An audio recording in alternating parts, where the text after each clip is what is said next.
Hello everyone, very good morning and welcome back to our YouTube channel the exam cracker. आज के इस video में हम बाल विकास एवं शिक्षा शास्त्र के 95 मोस्ट इंपॉर्टेंट क्वेश्चंस देखेंगे जो कि पिछली टेट परीक्षाओं में पूछे जा चुके हैं। इनमें से काफ़ी सारे क्वेश्चंस बहुत ही ज़्यादा महत्वपूर्ण हैं और आपके एग्जाम के लिए काफ़ी ज़्यादा हेल्पफुल है। तो वीडियो को कंप्लीट वॉच करिए एंड इन 95 क्वेश्चंस में से आपके कितने स्कोर हो पाते हैं, आप कितने क्वेश्चन सही कर पाते हो, इसको भी काउंट करिए। शुरू करते हैं हमारी आज की इस वीडियो को बिना किसी देरी के। क्वेश्चन नंबर 1 में पूछा गया आपसे कि एक भावात्मक रूप से संतुलित छात्र, फर्स्ट ऑप्शन है कक्षा कक्ष में अपने सहपाठियों में मैत्रीपूर्ण संबंध रखता है। सेकंड है कक्षा कक्ष में अपने सहपाठियों से प्रभावी अंतःक्रिया नहीं करता। थर्ड है वह नवीन विचारों में कोई योगदान नहीं देता। एंड फोर्थ ऑप्शन है सहपाठियों द्वारा दिए गए विचारों का सम्मान नहीं करता। तो यहाँ पे बात की जा रही है एक ऐसे छात्र की जो कि भावात्मक रूप से संतुलित है, तो वो किस प्रकार का व्यवहार कर सकता है, इन चारों ऑप्शंस को देखते हुए आपको बताना है। 1 का करेक्ट आंसर होगा आपका ऑप्शन ए, कक्षा कक्ष में अपने सहपाठियों से मैत्रीपूर्ण संबंध रखता है। अगला क्वेश्चन देखेंगे हम, क्वेश्चन नंबर 2। यदि एक विद्यार्थी कोई प्रश्न पूछता है जिसका उत्तर आपके पास नहीं है, आप क्या करोगे? फर्स्ट ऑप्शन है छात्र से कहेंगे कि उसका प्रश्न बेतुका है। सेकंड है टालने का प्रयास करेंगे। थर्ड है प्रश्न का जवाब ढूंढेंगे और अगले दिन उसे बताएंगे। एंड फोर्थ ऑप्शन है आपका कि छात्र को अनावश्यक प्रश्न पूछने के लिए झिड़क देंगे।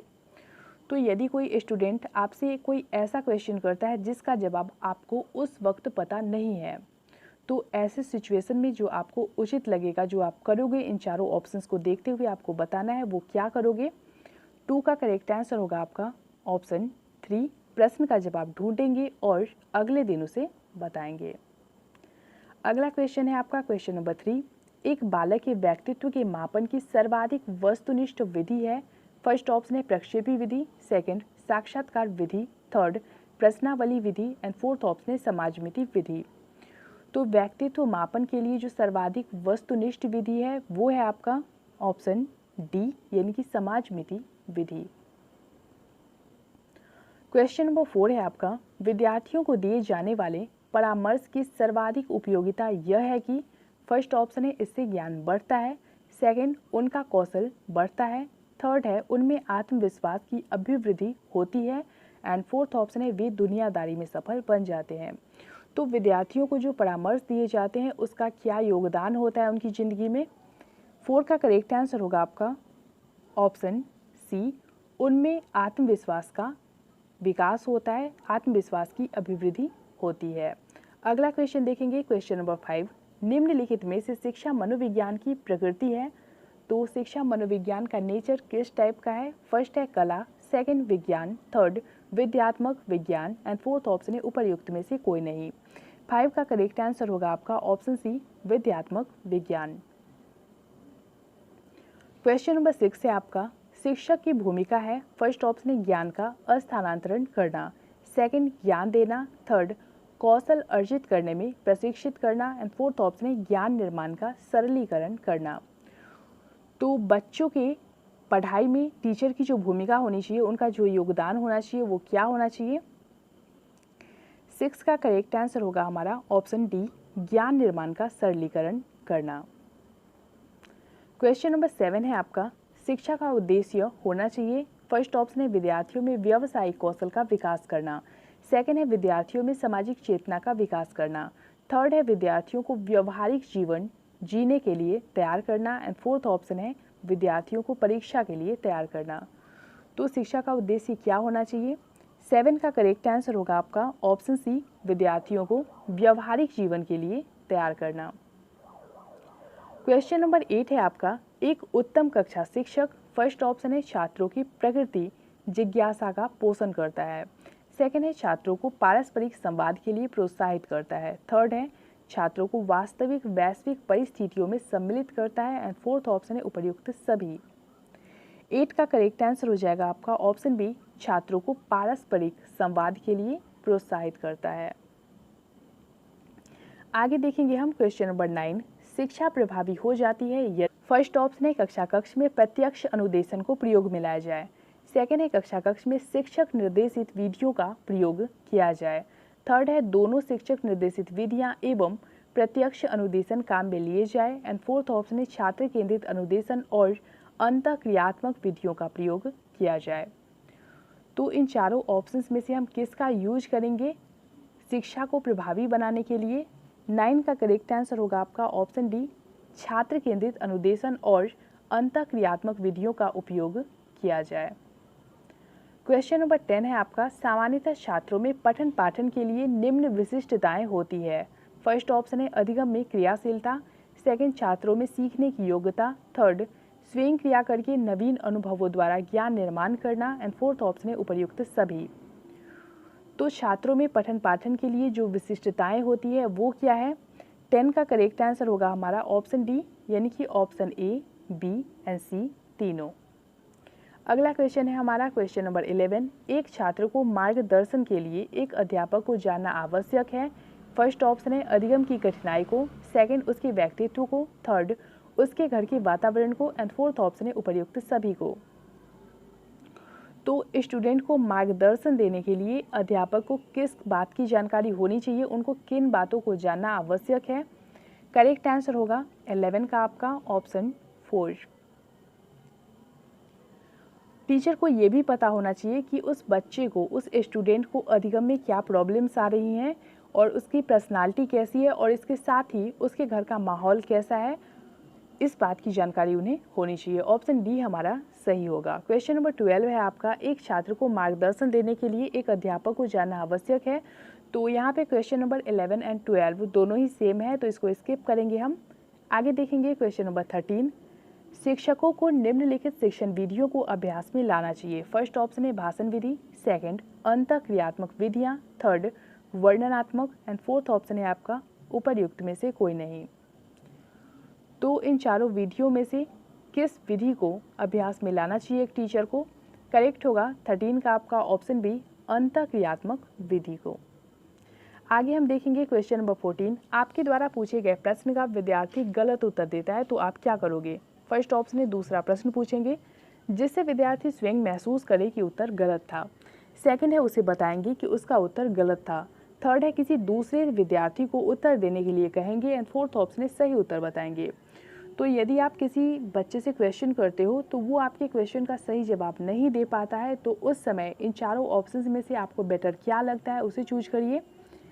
14 का करेक्ट आंसर होगा हमारा ऑप्शन 1, दूसरा प्रश्न पूछेंगे जिससे विद्यार्थी स्वयं महसूस करे कि उसका उत्तर गलत था।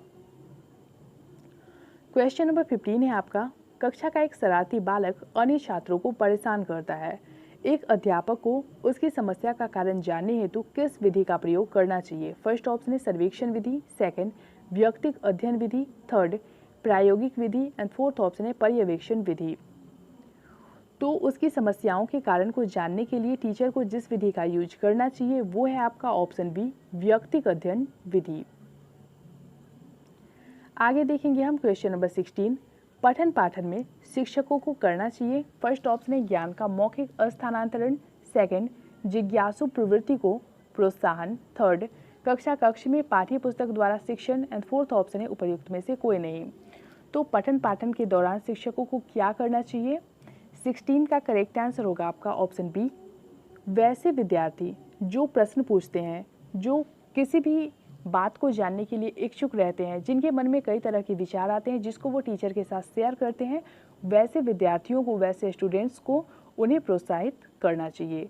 आगे हम देखेंगे क्वेश्चन नंबर 17, एक चिंतनशील शिक्षक कक्षा कक्ष में ऐसी परिस्थिति उत्पन्न कर सकता है कि छात्र, फर्स्ट ऑप्शन है भाषण सुन सके, सेकंड कक्षा कक्ष में शिक्षक भाषण के नोट ले सके, थर्ड है कक्षा कक्ष में अनुशासन बनाए रखे, एंड फोर्थ ऑप्शन है आपका कि छात्रों और शिक्षकों में पारस्परिक अंतःक्रिया को प्रोत्साहन मिले।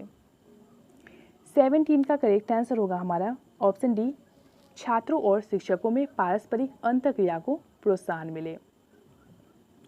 अगला क्वेश्चन देखेंगे हम क्वेश्चन नंबर 18, एक अध्यापक के रूप में आप उन विद्यार्थियों से कैसे निपटेंगे जो कक्षा की पिछली सीट पर बैठकर आपस में बातें कर रहे हैं? फर्स्ट ऑप्शन है उनकी उपेक्षा करके, सेकंड है उन्हें चुप करने के लिए कहेंगे अथवा कक्षा से बाहर जाने को कहेंगे, थर्ड है उन्हें कक्षा के बाहर कर देंगे, एंड फोर्थ ऑप्शन है उनसे पूछेंगे कि वह ध्यान क्यों नहीं दे रहे हैं। तो यदि आपकी क्लास में वैसे स्टूडेंट हैं जो कि क्लास के पिछली बेंच पे बैठ के बातें किए जा रहे हैं, तो उसको आप किस प्रकार निपटेंगे, किस प्रकार से इस प्रॉब्लम का हल करेंगे? 18 का करेक्ट आंसर होगा हमारा ऑप्शन डी। उनसे पूछेंगे कि वह ध्यान क्यों नहीं दे रहे हैं, कारण जानने की कोशिश करेंगे और यदि उनके पास कोई समस्या होगी तो उसका सॉल्यूशन निकालेंगे। क्वेश्चन नंबर 19 है आपका, अनुकूलीय एवं सकारात्मक व्यवहार के लिए छात्र में निम्न जीवन कौशल आवश्यक है। फर्स्ट ऑप्शन है प्रभावी अंतर्वैयक्तिक संप्रेषण, सेकंड निर्णय लेने की योग्यता, थर्ड भावनाओं और तनाव के साथ सामंजस्य एंड फोर्थ ऑप्शन है उपर्युक्त सभी। तो अनुकूलीय एवं सकारात्मक व्यवहार के लिए छात्र में जिन जीवन कौशल का होना आवश्यक है वो कौन कौन से हैं? 19 का करेक्ट आंसर होगा हमारा ऑप्शन डी, यानी कि ऑप्शन ए, बी एंड सी तीनों ही। क्वेश्चन नंबर 20 में पूछा गया है आपसे कि शिक्षकों की भूमिका है। फर्स्ट ऑप्शन है ज्ञान का संप्रेषण करना, सेकंड छात्रों को अनुशासन में रखना, थर्ड छात्र केंद्रित क्रिया आधारित अंतःक्रियात्मक अधिगम का सृजन करना एंड फोर्थ ऑप्शन है उपर्युक्त सभी। 20 का करेक्ट आंसर होगा हमारा ऑप्शन सी, छात्र केंद्रित क्रिया आधारित अंतःक्रियात्मक अधिगम का सृजन करना। क्वेश्चन नंबर 21 देखेंगे, शिक्षार्थी जो पहले सीख चुके हैं उसकी पुनरावृत्ति और प्रत्यास्मरण में शिक्षार्थियों की मदद करना महत्वपूर्ण है। फर्स्ट ऑप्शन है यह किसी भी कक्षा अनुदेशन के लिए एक सुविधाजनक शुरुआत है। सेकंड ऑप्शन है नई जानकारी को पूर्व जानकारी से जोड़ना सीखने को समृद्ध बनाता है। थर्ड है पूर्व पाठों को दोहराने का यह एक अच्छा तरीका है एंड फोर्थ ऑप्शन है यह शिक्षार्थियों की स्मृति को बढ़ाता है। तो विद्यार्थी जो पहले सीख चुके हैं उसकी पुनरावृत्ति और प्रत्यास्मरण से विद्यार्थियों को किस तरीके से मदद मिलेगी? 21 का करेक्ट आंसर होगा हमारा ऑप्शन बी, नई जानकारी को पूर्व जानकारी से जोड़ना सीखने को समृद्ध बनाएगा। क्वेश्चन नंबर 22 है, विद्यार्थियों को सीखने में जो रिक्तियां रह जाती है उनमें निदान के बाद डैश होना चाहिए। फर्स्ट है समुचित उपचयात्मक कार्य, सेकंड सघन अभ्यास कार्य, थर्ड सभी पाठों को व्यवस्थित रूप से दोहराना एंड फोर्थ ऑप्शन है शिक्षार्थियों और अभिभावकों को उपलब्धि के विषय में बताना। 22 का करेक्ट आंसर होगा हमारा ऑप्शन 1, समुचित उपचारात्मक कार्य। अगला क्वेश्चन है आपका क्वेश्चन नंबर 23, शिक्षार्थियों को आत्मनियमन डैश की ओर संकेत करता है। फर्स्ट ऑप्शन है अपने सीखने का स्वयं पर्यवेक्षण करने की उनकी योग्यता, सेकंड है विद्यार्थियों के व्यवहार के लिए विनियम बनाना, थर्ड है विद्यार्थी निकाय द्वारा बनाए गए नियम विनिमय एंड फोर्थ ऑप्शन है स्व अनुशासन और नियंत्रण। 23 का करेक्ट आंसर होगा हमारा ऑप्शन डी, स्व अनुशासन और नियंत्रण। क्वेश्चन नंबर 24 है आपका, सृजनात्मक उत्तरों यानी कि क्रिएटिव आंसर्स के लिए आवश्यक है। फर्स्ट ऑप्शन है प्रत्यक्ष शिक्षण एवं प्रत्यक्ष प्रश्न, सेकंड है विषय वस्तु आधारित प्रश्न, थर्ड है मुक्त उत्तर वाले प्रश्न एंड फोर्थ ऑप्शन है एक अत्यंत अनुशासित कक्षा। तो सृजनात्मक उत्तरों के लिए इन चारों ऑप्शंस में से जो आवश्यक है वो है आपका ऑप्शन सी, मुक्त उत्तर वाले प्रश्न, जिसके उत्तर जो हों वो बंधे बंधाए ना हो। अगला क्वेश्चन है हमारा क्वेश्चन नंबर 25, मानव विकास कुछ विशेष सिद्धांतों पर आधारित है। निम्नलिखित में से कौन सा मानव विकास का सिद्धांत नहीं है? फर्स्ट ऑप्शन है निरंतरता, सेकंड अनुक्रमीयता, थर्ड है समान से विशिष्ट एंड फोर्थ ऑप्शन है प्रतिवर्ती। 25 का करेक्ट आंसर होगा हमारा ऑप्शन डी, रिवर्सिबल जो है वो मानव विकास के सिद्धांतों में नहीं आता। अगला है क्वेश्चन नंबर 26, छोटे शिक्षार्थियों में निम्न में से कौन सा लक्षण पठन कठिनाई का नहीं है?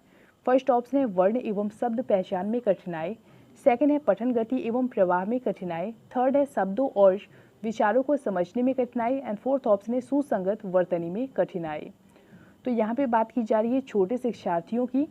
तो 26 का करेक्ट आंसर होगा हमारा ऑप्शन सी, शब्दों और विचारों को समझने में कठिनाई। क्वेश्चन नंबर 27, शिक्षार्थियों को डैश के लिए प्रोत्साहित नहीं करना चाहिए। फर्स्ट ऑप्शन है आपका कि कक्षा के अंदर और बाहर अधिक से अधिक प्रश्न पूछने, सेकंड है समूह कार्य में दूसरे विद्यार्थियों के साथ सक्रिय रूप से अंतःक्रिया करने, थर्ड है अधिक से अधिक पाठ्यसगामी क्रियाओं में हिस्सा लेने एंड फोर्थ ऑप्शन है आपका शिक्षक जो पूछ सकते हैं उन सभी प्रश्नों के उत्तर याद करने। तो शिक्षा मनोविज्ञान के अकॉर्डिंग आप स्टूडेंट्स पे फोर्सफुली दबाव नहीं बना सकते कि आप जो भी क्वेश्चंस पूछ रहे हो सबके जवाब उनको पता होने चाहिए। ऑप्शन डी हमारा सही होगा यहाँ पर। अगला क्वेश्चन हम देखेंगे, क्वेश्चन नंबर 28। इरफान खिलौनों को तोड़ता है और उसके पुर्जों को देखने के लिए उन्हें अलग अलग कर देता है, ऐसे में आप क्या करोगे? फर्स्ट है, इरफान को खिलौनों से कभी नहीं खेलने देंगे। सेकंड है, उस पर हमेशा नज़र रखेंगे। थर्ड है, उसके जिज्ञासु स्वभाव को प्रोत्साहित करेंगे और उसकी ऊर्जा को सही दिशा में संचारित करेंगे। एंड फोर्थ ऑप्शन है, उसे समझाएंगे कि खिलौनों को तोड़ना नहीं चाहिए। तो ये क्वेश्चन सीटी 2011 में पूछा जा चुका है। करेक्ट आंसर होगा 28 का आपका ऑप्शन सी, उसके जिज्ञासु स्वभाव को प्रोत्साहित करेंगे और उसकी ऊर्जा को सही दिशा में संचारित करेंगे। अगला क्वेश्चन है आपका क्वेश्चन नंबर 28। बच्चे के विकास के सिद्धांत को समझना शिक्षक की सहायता करता है। फर्स्ट ऑप्शन है, शिक्षार्थी के सामाजिक स्तर को पहचानने में। सेकंड है, शिक्षार्थी की आर्थिक पृष्ठभूमि को पहचानने में। थर्ड है, शिक्षार्थियों को क्यों पढ़ना चाहिए, यह औचित्य स्थापित करने में। एंड फोर्थ ऑप्शन है, शिक्षार्थियों की भिन्न अधिगम शैलियों को प्रभावी रूप से संबोधित करने में। तो बच्चे के विकास के सिद्धांत को समझना शिक्षक की किस प्रकार सहायता करता है और इससे उन्हें क्या फ़ायदा होता है? 29 का करेक्ट आंसर होगा हमारा ऑप्शन डी, यह शिक्षार्थियों की भिन्न अधिगम शैलियों को प्रभावी रूप से संबोधित करने में उनकी सहायता करता है। आगे हम देखेंगे क्वेश्चन नंबर 30। बच्चे के उचित विकास को सुनिश्चित करने के लिए उसका स्वास्थ्य शारीरिक विकास एक महत्वपूर्ण आवश्यकता है। यह कथन फर्स्ट ऑप्शन है गलत है, क्योंकि शारीरिक विकास विकास के अन्य पक्षों को किसी भी प्रकार से प्रभावित नहीं करता। सेकंड है गलत हो सकता है, क्योंकि विकास नितांत व्यक्तिगत मामला है। थर्ड है सही है, क्योंकि विकास क्रम में शारीरिक विकास सबसे पहले स्थान पर आता है। एंड फोर्थ ऑप्शन है सही है, क्योंकि शारीरिक विकास विकास के अन्य पक्षों के साथ अंतर संबंधित है। तो ये क्वेश्चन सीटे 2011 के साथ ही सीटे 2016 में भी पूछा जा चुका है। तो वैसे तो आप सबको पता ही होगा कि सीटेट में क्वेश्चंस रिपीट होते हैं, तो ध्यान से देखिए इसको। करेक्ट आंसर होगा 30 का आपका ऑप्शन डी सही है, क्योंकि शारीरिक विकास विकास के अन्य पक्षों के साथ अंतः संबंधित है। अगला क्वेश्चन है आपका क्वेश्चन नंबर 31। बच्चों की सीखने की प्रक्रिया में माता पिता को डैश भूमिका निभानी चाहिए। फर्स्ट ऑप्शन है सहानुभूतिपूर्ण, सेकंड तटस्थ, थर्ड नकारात्मक एंड फोर्थ ऑप्शन है अग्रोन्मुखी। 31 का करेक्ट आंसर होगा आपका ऑप्शन डी अग्रोन्मुखी। आगे है क्वेश्चन नंबर 32। मन का मानचित्रण संबंधित है। फर्स्ट ऑप्शन है मन का चित्र बनाने से, सेकंड है मन की क्रियाशीलता पर अनुसंधान से, थर्ड है बोध यानी कि समझ को बढ़ाने की तकनीक से, एंड फोर्थ ऑप्शन है साहसिक कार्यों की क्रिया योजना से। तो मन का मानचित्रण इन चारों ऑप्शंस में से किससे संबंधित है? करेक्ट होगा 32 का आपका ऑप्शन सी, बोध यानी कि समझ बढ़ाने की तकनीक से। अगला क्वेश्चन देखेंगे क्वेश्चन नंबर 33। एक शिक्षक अपने लोकतांत्रिक स्वभाव के कारण विद्यार्थियों को पूरी कक्षा में कहीं भी बैठने की अनुमति दे देते हैं। कुछ शिक्षार्थी एक साथ बैठते हैं और चर्चा करते हैं या सामूहिक पठन करते हैं। कुछ चुपचाप बैठकर अपने आप पढ़ते हैं। एक अभिभावक को यह पसंद नहीं आता। इस स्थिति से निपटने का निम्न में से कौन सा तरीका सबसे बेहतर हो सकता है? फर्स्ट ऑप्शन है आपका अभिभावकों को शिक्षा पर विश्वास व्यक्त करना चाहिए और शिक्षक के साथ समस्या पर चर्चा करनी चाहिए। सेकंड ऑप्शन है अभिभावकों को उस विद्यालय से अपने बच्चे को निकाल लेना चाहिए। थर्ड है अभिभावकों को प्रधानाचार्य से शिक्षक की शिकायत करनी चाहिए। एंड फोर्थ ऑप्शन है अभिभावकों को प्रधानाचार्य से अनुरोध करना चाहिए कि वे उनके बच्चों का अनुभाग बदल दे। 33 का करेक्ट आंसर होगा ऑप्शन 1, अभिभावकों को शिक्षा पर विश्वास व्यक्त करना चाहिए और शिक्षक के साथ समस्या पर चर्चा करनी चाहिए। नेक्स्ट है आपका क्वेश्चन नंबर 34। प्राथमिक स्तर पर एक शिक्षक में निम्न में से किसे सबसे महत्वपूर्ण विशेषता माना जाना चाहिए? फर्स्ट है शिक्षण पद्धतियों और विषयों के ज्ञान में दक्षता, सेकंड है अति मानक भाषा में पढ़ाने में दक्षता, थर्ड है पढ़ाने की उत्सुकता, एंड फोर्थ ऑप्शन है धैर्य और दृढ़ता। 34 का करेक्ट आंसर होगा ऑप्शन 4, धैर्य और दृढ़ता। क्वेश्चन नंबर 35 है शिक्षा के क्षेत्र में पाठ्यचर्या शब्दावली डैश की ओर संकेत करती है। फर्स्ट ऑप्शन है मूल्यांकन प्रक्रिया, सेकंड है कक्षा में प्रयुक्त की जाने वाली पाठ्य सामग्री, थर्ड है शिक्षण पद्धति एवं पढ़ाई जाने वाली विषय वस्तु, एंड फोर्थ ऑप्शन है विद्यालय का संपूर्ण कार्यक्रम जिसमें विद्यार्थी प्रतिदिन अनुभव प्राप्त करते हैं। तो शिक्षा के क्षेत्र में पाठ्यचर्या शब्दावली जो है वो इन चारों ऑप्शंस में से किस ओर संकेत करती है? 35 का करेक्ट आंसर होगा हमारा ऑप्शन 4, विद्यालय का संपूर्ण कार्यक्रम जिसमें विद्यार्थी प्रतिदिन अनुभव प्राप्त करते हैं। आगे हम देखेंगे क्वेश्चन नंबर 36, एक शिक्षक को अपने विद्यार्थियों की क्षमताओं को समझने का प्रयास करना चाहिए। निम्नलिखित में से कौन सा क्षेत्र इस उद्देश्य के साथ संबंध है? फर्स्ट ऑप्शन है मीडिया मनोविज्ञान, सेकंड है शिक्षा मनोविज्ञान, थर्ड है शिक्षा समाजशास्त्र एंड फोर्थ ऑप्शन है सामाजिक दर्शन। 36 का करेक्ट आंसर होगा आपका ऑप्शन बी, शिक्षा मनोविज्ञान। क्वेश्चन नंबर 37 में पूछा गया है आपसे कि कृतिका अक्सर घर ज़्यादा बात नहीं करती लेकिन विद्यालय में वह काफ़ी बात करती है। यह दर्शाता है कि फर्स्ट ऑप्शन है कृतिका को अपना घर बिल्कुल पसंद नहीं, सेकंड है उसके विचारों को विद्यालय में मान्यता मिलती है, थर्ड है विद्यालय हर समय बच्चों को खूब बात करने के अवसर देता है, एंड फोर्थ ऑप्शन है शिक्षकों की यह मांग होती है कि बच्चे विद्यालय में खूब बात करें। तो कृतिका एक स्टूडेंट है जो घर में बात नहीं करती है लेकिन जब वो स्कूल आती है, जब विद्यालय आती है तो वहाँ पे काफ़ी सारी बातें करती है। तो यह क्या दर्शाता है? 37 का करेक्ट आंसर होगा ऑप्शन बी, उसके विचारों को विद्यालय में मान्यता मिलती है। आगे हम देखेंगे क्वेश्चन नंबर 38, एक बच्चा कक्षा में प्रायः प्रश्न पूछता है, उचित रूप से इसका अर्थ है कि फर्स्ट ऑप्शन है वह शरारती है, सेकंड है वह अधिक जिज्ञासु है, थर्ड है वह असामान्य है, एंड फोर्थ ऑप्शन है वह प्रतिभाशाली है। तो एक बच्चा जो हमेशा क्वेश्चंस करते रहता है टीचर से, उचित रूप से इसका अर्थ क्या है, वो किस टाइप का बच्चा है? 38 का करेक्ट आंसर होगा आपका ऑप्शन बी, वह अधिक जिज्ञासु स्वभाव का है। आगे है आपका क्वेश्चन नंबर 39, एक बच्चा प्रायः सहपाठियों के साथ झगड़ता है, आप क्या करेंगे? फर्स्ट ऑप्शन है आप बच्चे को सजा देंगे, सेकंड है आप बच्चे को विद्यालय से निकाल देंगे, थर्ड है आप कारण पता लगाने का प्रयास करेंगे तथा उसे परामर्श देंगे, एंड फोर्थ ऑप्शन है आप उसके माता पिता से शिकायत करेंगे। तो शिक्षा मनोविज्ञान के अकॉर्डिंग आप बालक को दंड यानी कि पनिश नहीं कर सकते हो, ठीक है, आपको धैर्य और दृढ़ता रखते हुए उनको समझाना पड़ेगा।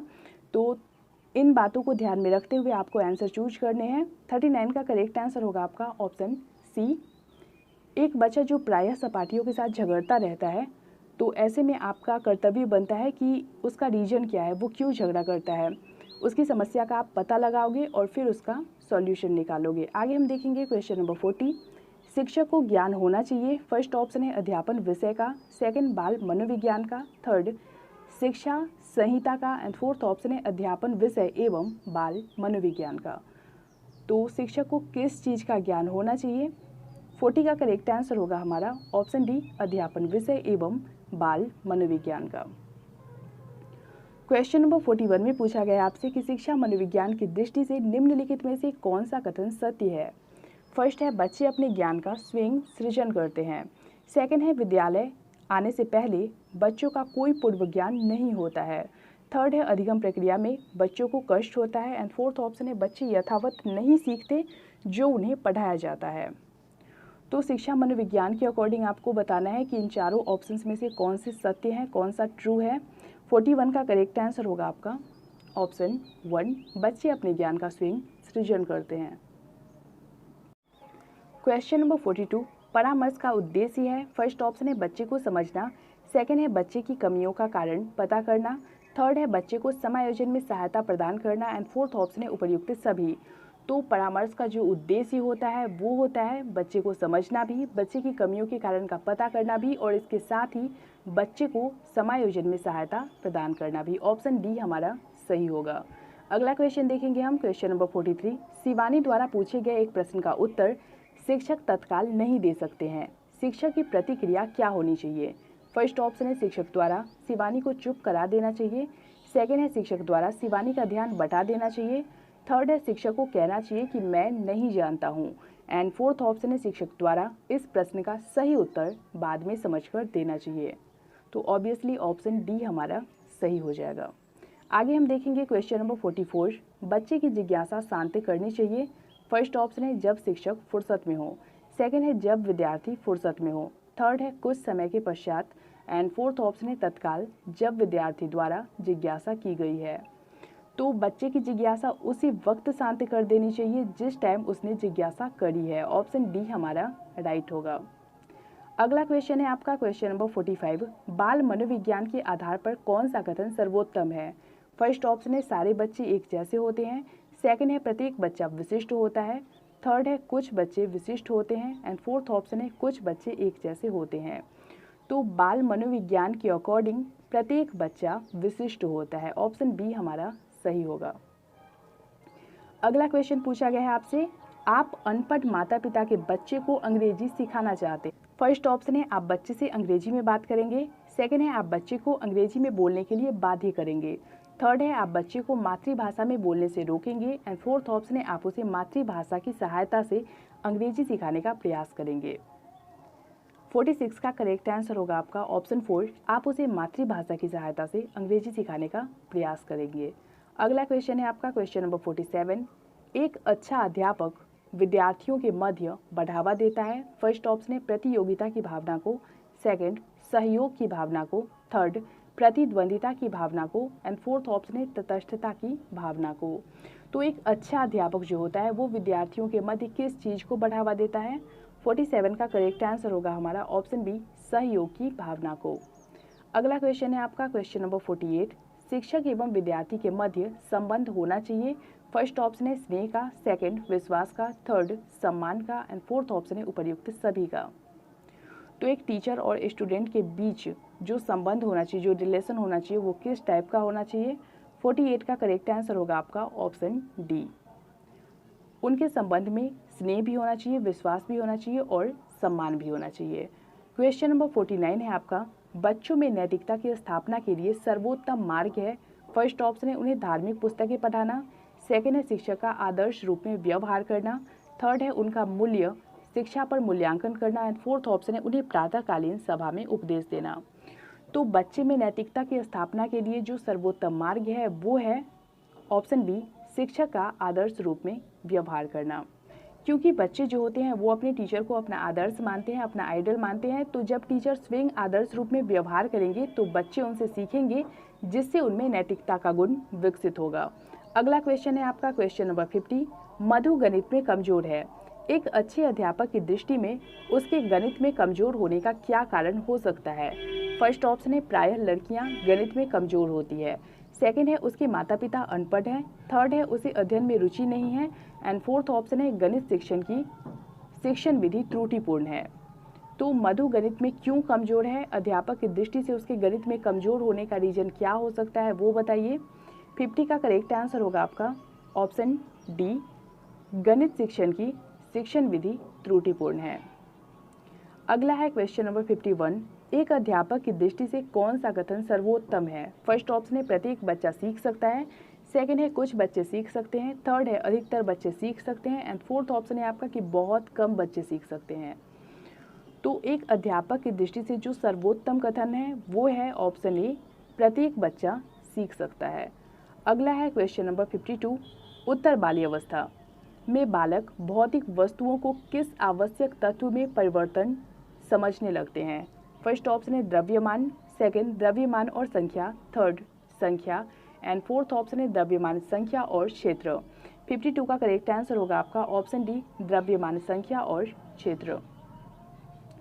अगला क्वेश्चन है आपका क्वेश्चन नंबर 53। निम्नलिखित में से कौन सा विकासात्मक कार्य उत्तर बाल्यावस्था के उपयुक्त नहीं है?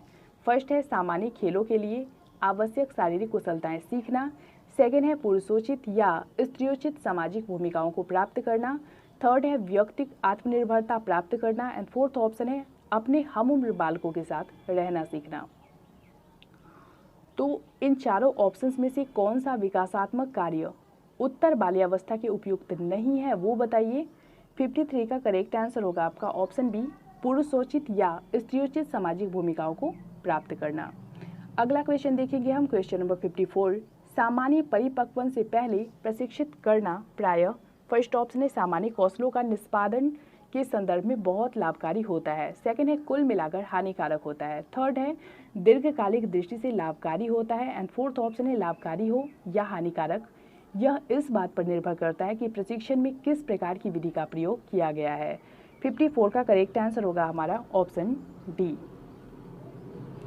सामान्य परिपक्वन से पहले प्रशिक्षित करना प्रायः लाभकारी हो या हानिकारक। यह इस बात पर निर्भर करता है कि प्रशिक्षण में किस प्रकार की विधि का प्रयोग किया गया है। आगे हम देखेंगे क्वेश्चन नंबर 55, सकारात्मक दंड का निम्नलिखित में से कौन सा उदाहरण है। फर्स्ट ऑप्शन है मित्रों के द्वारा उपहास, सेकंड है मित्रों के साथ समय बर्बाद करना, थर्ड है मीन मेघ निकालना बंद करना एंड फोर्थ ऑप्शन है उपर्युक्त सभी। तो सकारात्मक दंड, इनका इन चारों ऑप्शंस में से कौन सा उदाहरण है। 55 का करेक्ट आंसर होगा आपका ऑप्शन ए मित्रों के द्वारा उपहास। क्वेश्चन नंबर 56 है, निम्नलिखित में से कौन सा शिक्षण के बारे में सत्य नहीं है। फर्स्ट है शिक्षण में सुधार किया जा सकता है, थर्ड है शिक्षण औपचारिक एवं अनौपचारिक है, थर्ड है शिक्षण विज्ञान के साथ कला भी है एंड फोर्थ ऑप्शन है शिक्षक अनुवेशन है। तो इन चारों ऑप्शंस में से कौन सा है जो शिक्षण के बारे में सत्य नहीं है।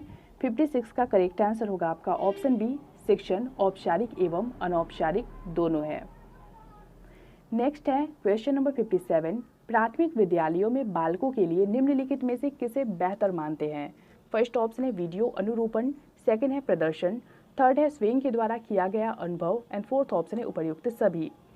तो प्राइमरी स्कूल में बालकों के लिए जो बेहतर है वो क्या है। 57 का करेक्ट आंसर होगा आपका ऑप्शन डी, यानी कि ऑप्शन ए, बी एंड सी तीनों। अगला क्वेश्चन है आपका क्वेश्चन नंबर 58, बालकों की सोच अमूर्तता की अपेक्षा मूर्त अनुभवों एवं प्रतत्यों से होता है। फर्स्ट ऑप्शन है 7 से 12 वर्ष तक, सेकंड है 12 से वयस्क तक, थर्ड है 2 से 7 वर्ष तक एंड फोर्थ ऑप्शन है जन्म से 2 वर्ष तक। 58 का करेक्ट आंसर होगा आपका ऑप्शन ए 7 से 12 वर्ष तक। तो जैसा कि आप सभी को पता होगा कि पियाजे ने 4 स्टेजेस दिए थे, संवेदी प्रेरक अवस्था, पूर्व संक्रियात्मक अवस्था, मूर्त संक्रियात्मक अवस्था और अमूर्त संक्रियात्मक अवस्था, जिसे आप औपचारिक संक्रियात्मक अवस्था भी कहते हो। तो यहाँ पे बात की जा रही है मूर्त अनुभवों एवं प्रतत्यों की, इसलिए मूर्त संक्रियात्मक अवस्था की जो एज है उसके अकॉर्डिंग आपको जवाब देने थे। अगला क्वेश्चन है आपका क्वेश्चन नंबर 59, जिन इच्छाओं की पूर्ति नहीं होती उनका भंडार गृह निम्नलिखित में से कौन सा है। फर्स्ट ऑप्शन है इदम, सेकंड अहम, थर्ड परम अहम एंड फोर्थ ऑप्शन है इदम एवं अहम। 59 का करेक्ट आंसर हो जाएगा आपका ऑप्शन ए इदम। अगला क्वेश्चन है क्वेश्चन नंबर 60, निम्न कक्षाओं में शिक्षण की खेल विधि आधारित है। फर्स्ट ऑप्शन है शारीरिक शिक्षा कार्यक्रमों के सिद्धांत पर, सेकंड है शिक्षण की विधियों के सिद्धांत पर, थर्ड है विकास एवं वृद्धि के मनोवैज्ञानिक सिद्धांत पर एंड फोर्थ ऑप्शन है शिक्षण के सामाजिक सिद्धांतों पर। 60 का करेक्ट आंसर होगा ऑप्शन सी, विकास एवं वृद्धि के मनोवैज्ञानिक सिद्धांत पर। क्वेश्चन नंबर 61 है, श्यामपट्ट को शिक्षण साधन सामग्री के किस समूह में अंतर्मुक्त किया जा सकता है। फर्स्ट ऑप्शन है श्रव्य साधन, सेकंड दृश्य साधन, थर्ड दृश्य श्रव्य साधन एंड फोर्थ ऑप्शन है इनमें से कोई नहीं। तो श्यामपट्ट को हम देखते हैं उसमें से फिर लिखते हैं या फिर उनमें से देख के हम किसी भी चीज़ को पढ़ते हैं, इसलिए वह दृश्य साधन की कैटेगरी में आएगा। ऑप्शन बी हमारा सही होगा। क्वेश्चन नंबर 62 है आपका, निम्नलिखित में से कौन सा शिक्षण कुशलता से संबंधित है। फर्स्ट ऑप्शन है श्यामपट्ट पर लिखना, सेकंड है प्रश्नों को हल करना, थर्ड है प्रश्न पूछना एंड फोर्थ ऑप्शन है उपर्युक्त सभी। तो शिक्षण कुशलता से इन चारों ऑप्शंस में से कौन संबंधित है। 62 का करेक्ट आंसर होगा ऑप्शन डी, यानी कि श्यामपट्ट पर लिखना, प्रश्नों को हल करना और प्रश्न पूछना, ये तीनों ही शिक्षण कुशलता से संबंधित है। क्वेश्चन नंबर 63 है आपका, एक अभिभावक आपसे विद्यालय में मिलने के लिए कभी नहीं आता है, आप क्या करोगे। फर्स्ट ऑप्शन है बच्चे की उपेक्षा करेंगे, सेकंड है अभिभावक को लिखेंगे, थर्ड है आप स्वयं उनसे मिलने जाएंगे एंड फोर्थ ऑप्शन है बच्चे को दंड देना शुरू करेंगे। करेक्ट होगा 63 का आपका ऑप्शन सी, आप स्वयं उनसे मिलने जाएंगे। अगला क्वेश्चन है आपका क्वेश्चन नंबर 64, वह स्तर जिसमें बच्चा किसी वस्तु एवं घटना के बारे में तार्किक रूप से सोचना शुरू करता है कहा जाता है। फर्स्ट है संवेदन प्रनोद अवस्था, सेकंड है औपचारिक क्रियात्मक अवस्था, थर्ड है पूर्व क्रियात्मक अवस्था एंड फोर्थ ऑप्शन है मूर्त क्रियात्मक अवस्था। तो ये वैसे तो यूपी टेट 2011 में पूछा गया है, लेकिन ये सीटेट में भी 1-2 बार रिपीट हो चुका है क्वेश्चन, तो इसको ध्यान में रखिए। 64 का करेक्ट आंसर होगा आपका ऑप्शन डी, मूर्त संक्रियात्मक या फिर मूर्त क्रियात्मक अवस्था। अगला क्वेश्चन है आपका क्वेश्चन नंबर 65, विद्यार्थियों को विद्यालय में खेलना क्यों उचित है। फर्स्ट ऑप्शन है यह उन्हें शारीरिक रूप से सशक्त बनाएगा, सेकंड है यह शिक्षकों के लिए काम आसान करेगा, थर्ड है यह समय बिताने में सहायक होगा एंड फोर्थ ऑप्शन है यह सहयोग एवं शारीरिक संतुलन का विकास करेगा। 65 का करेक्ट आंसर होगा हमारा ऑप्शन डी, यह सहयोग एवं शारीरिक संतुलन का विकास करेगा। क्वेश्चन नंबर 66 है आपका, परिवार एक साधन है। फर्स्ट ऑप्शन है अनौपचारिक शिक्षा का, सेकंड है औपचारिक शिक्षा का, थर्ड है गैर औपचारिक शिक्षा का एंड फोर्थ ऑप्शन है दूरस्थ शिक्षा का। तो परिवार जो है वो अनौपचारिक शिक्षा का साधन है, ऑप्शन ए हमारा सही होगा। क्वेश्चन नंबर 67 है आपका, एक शिक्षक के लिए सबसे महत्वपूर्ण क्या है। फर्स्ट ऑप्शन है कक्षा में अनुशासन बनाए रखना, सेकंड है कक्षा में समयानुवर्ती होना, थर्ड है विद्यार्थियों की कठिनाइयों को दूर करना एंड फोर्थ ऑप्शन है एक सुवक्ता होना। 67 का करेक्ट आंसर होगा ऑप्शन सी, विद्यार्थियों की कठिनाइयों को दूर करना। अगला क्वेश्चन है आपका क्वेश्चन नंबर 68, आप एक अति सक्रिय कैसे सही दिशा में लाएंगे। तो यहाँ पे प्रिंटिंग मिस्टेक है। क्वेश्चन ये है आपका कि आप एक अति सक्रिय बालक या फिर अति सक्रिय विद्यार्थी को कैसे सही दिशा में लाएंगे।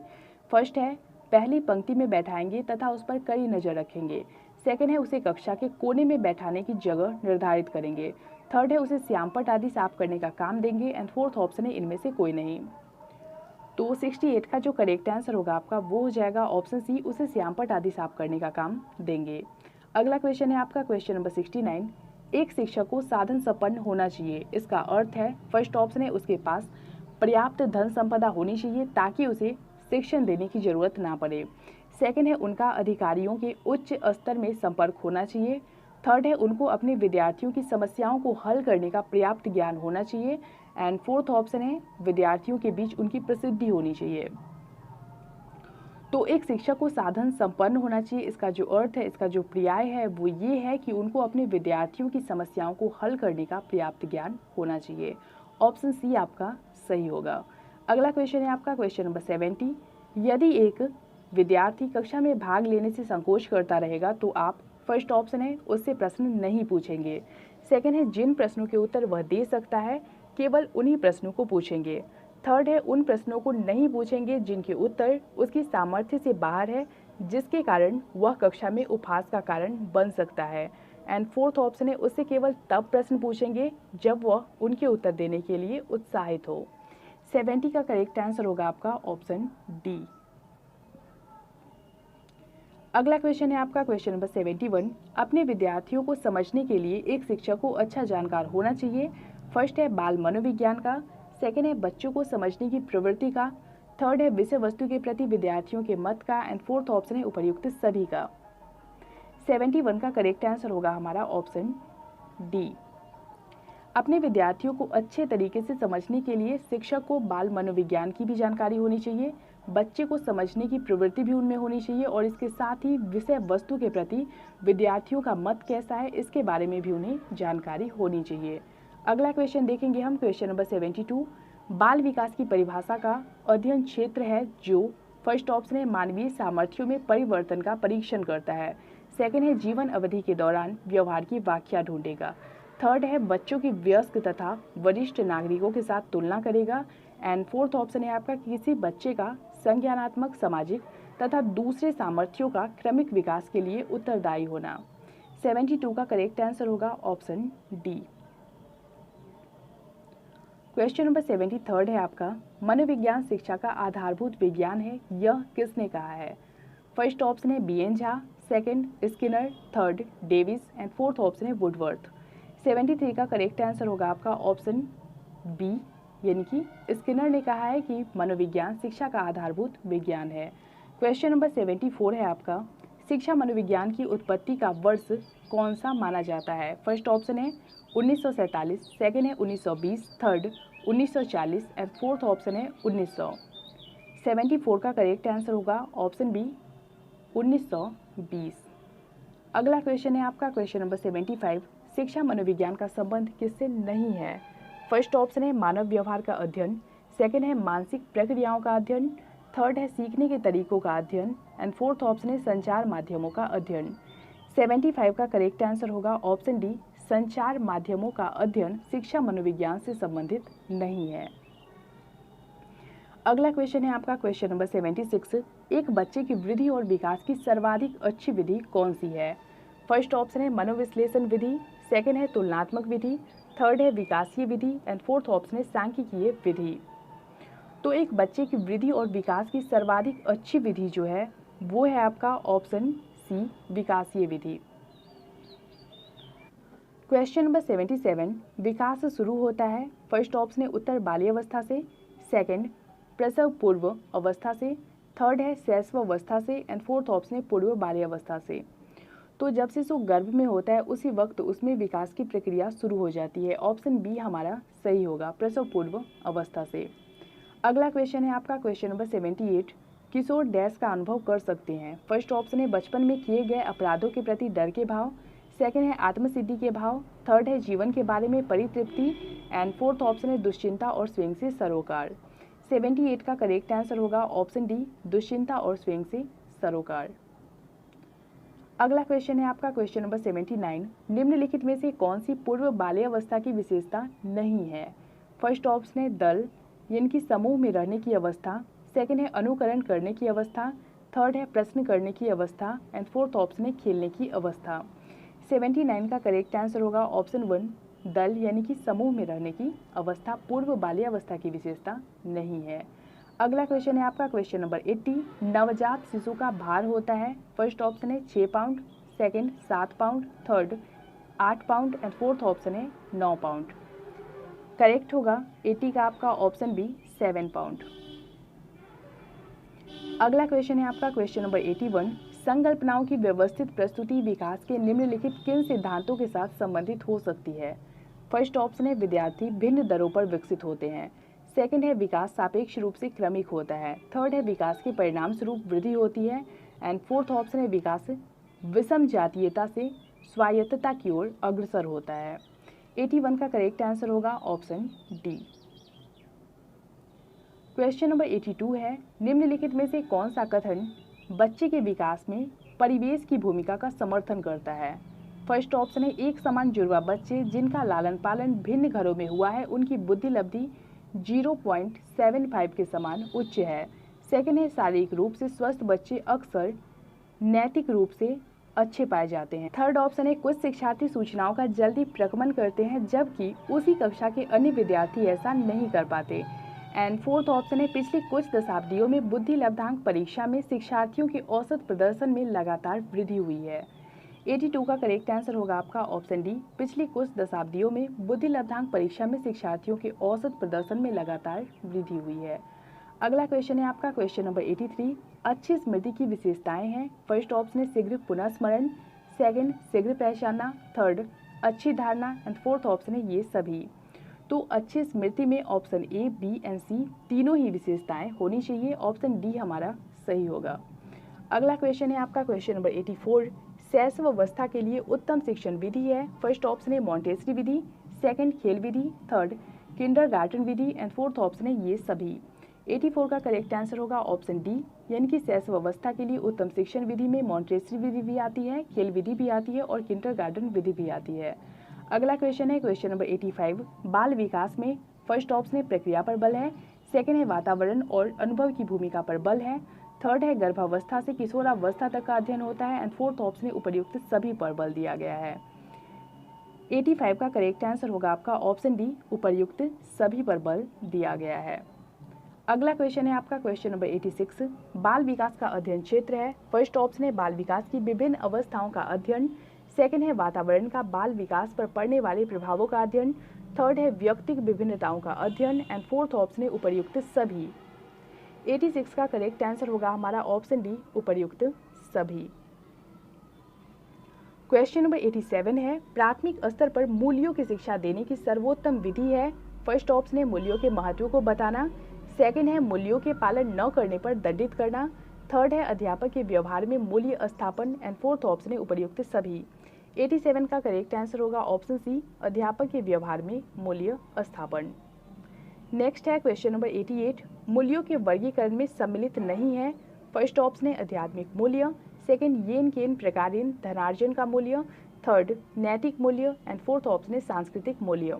88 का करेक्ट आंसर होगा आपका ऑप्शन बी, येन केन प्रकारेण धनार्जन का मूल्य मूल्यों के वर्गीकरण में सम्मिलित नहीं है।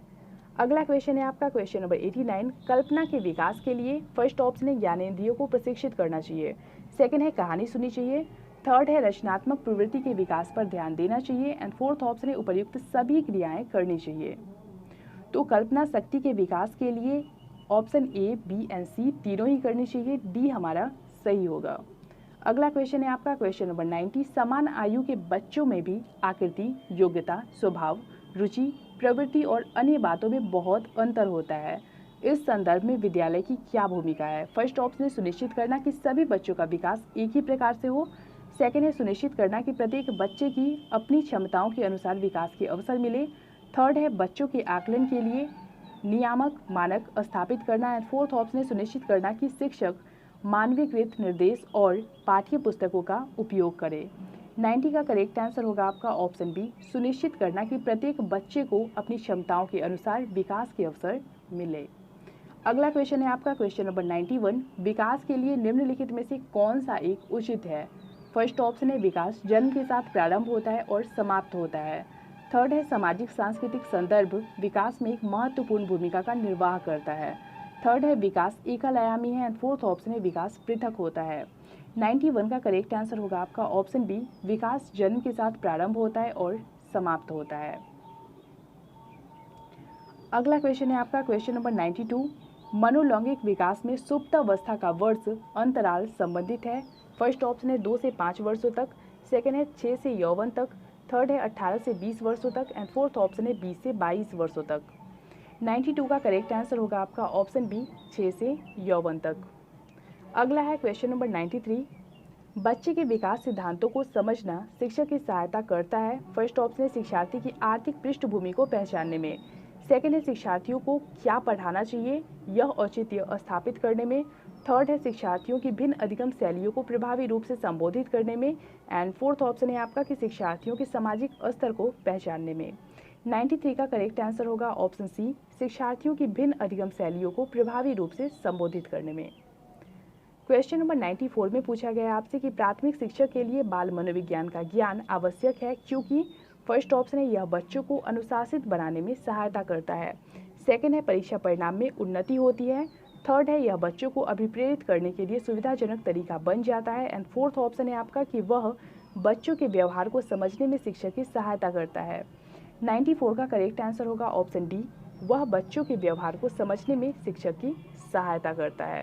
Question number 95। बालक के शारीरिक एवं क्रियात्मक विकास की दिशा होती है। फर्स्ट ऑप्शन है सिर से पैर तथा शरीर के बाहर से मध्य की ओर। सेकेंड है सिर से पैर तथा शरीर के मध्य से बाहर की ओर। थर्ड है पैर से सिर तथा शरीर के बाहर से मध्य की ओर। एंड फोर्थ ऑप्शन है आपका कि पैर से सिर तथा शरीर के मध्य से बाहर की ओर। तो इन चारों ऑप्शंस में से बालक के शारीरिक व क्रियात्मक विकास की जो दिशा है उसे चूज करिए। 95 का करेक्ट आंसर होगा आपका ऑप्शन बी, सिर से पैर तथा शरीर के मध्य से बाहर की ओर। तो ये वीडियो तो काफ़ी लंबी हो गई। वैसे ही आपको वीडियो कैसी लगी लाइक कमेंट के थ्रू जरूर बताइएगा, और अगर पसंद आई तो शेयर भी जरूर करिएगा अपने वैसे फ्रेंड्स के साथ जो सीटेट की प्रिपरेशन कर रहे हो। मिलते हैं हमारे नए वीडियो में, तब तक के लिए पढ़ते रहिए, बढ़ते रहिए।